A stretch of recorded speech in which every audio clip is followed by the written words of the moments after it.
The learning objectives for 6.1 are: identify the factors that determine and describe habitats and niches, explain how competition shapes communities, explain how herbivory shapes communities, explain how ketone species shape communities, and identify the three primary ways organisms depend on each other.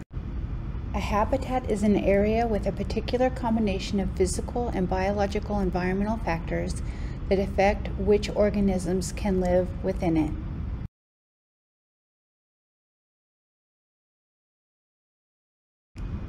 Microhabitats are a tiny part of a much larger habitat.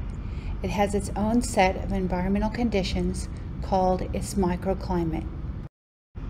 A microbiome is a microbial community. Tolerance is a range of external conditions within which a species can survive and reproduce. The optimal range is where the organism is able to have the most stable homeostasis environment. The niche describes where an organism lives and what it does for a living, including the way it interacts with biotic and abiotic factors. In this picture, you can see where the three different birds live in this tree and have separate niches. A species niche includes a range of physical and biological conditions in which it can survive and reproduce, as well as the way it obtains the resources it needs.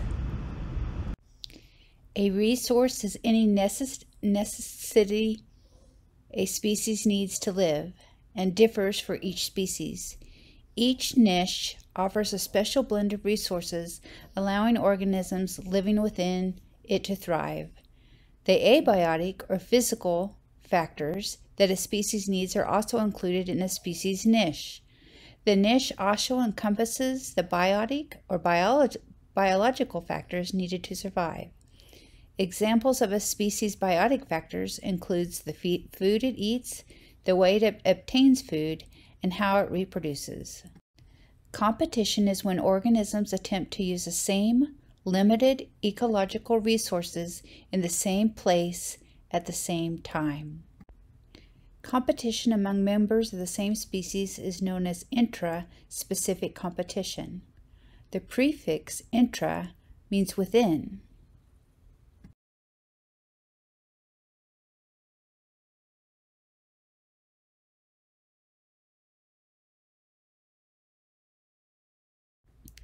The competitive exclusion principle states that no two species can occupy exactly the same niche in exactly the same habitat at exactly the same time.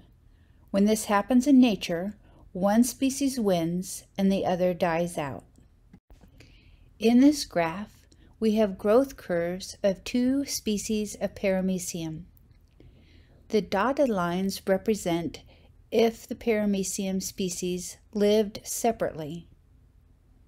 The solid lines show the growth pattern of the Paramecium if they were to be in the same niche. Notice that the Paramecium caudinum is almost totally wiped out. Because of the competitive exclusion principle, species inhabiting the same niche within the same habitat can find success by dividing the resources.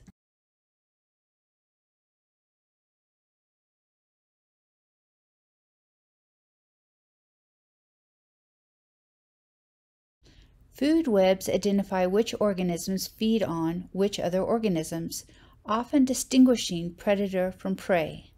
These relationships powerfully influence each other and are important in shaping communities. Any natural or human-caused environmental change that affects one population, predator or prey, will also greatly affect the other.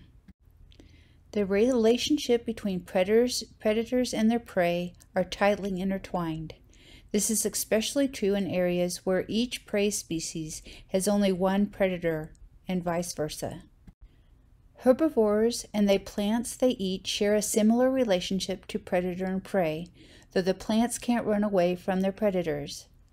Herbivores affect how many plants will survive in an area, as well as how widespread they are in that area. When specific plants grow especially well in a location, they are sure to attract higher numbers of herbivores.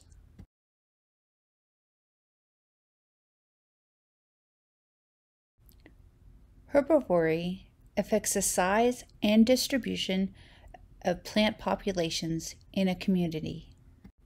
It also determines the places that certain plants can survive and grow.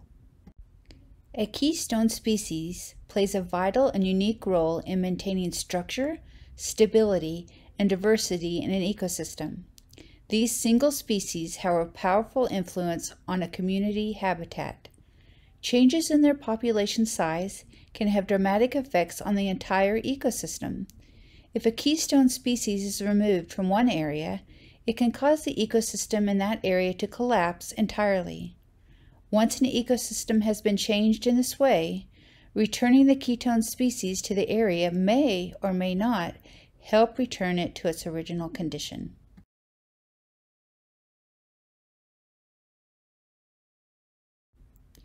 A particularly close, interdependent relationship between two species is called symbiosis. There are three types of symbiotic relationships among organisms: commensalism, mutualism, and parasitism.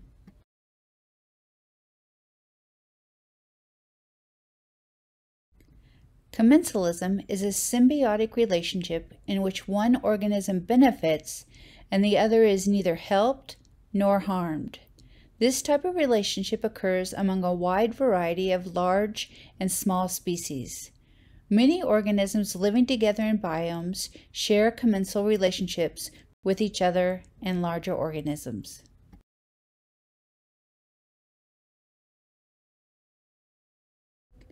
Mutualism is a symbiotic relationship between two species in which they both benefit. Another way to say it is that the relationship is mutually beneficial to both organisms. An example is the clownfish and sea anemone. The clownfish hides among the anemone's tentacles when threatened, and is immune to the painful stings from its tentacles that kill other fish. In return for protection, the clownfish will scare away anemone-eating predators, even if they are much bigger. Mutualism is also very common in microbiomes, like the human body or the Earth's soil. Their competition and other interactions help keep everything regulated.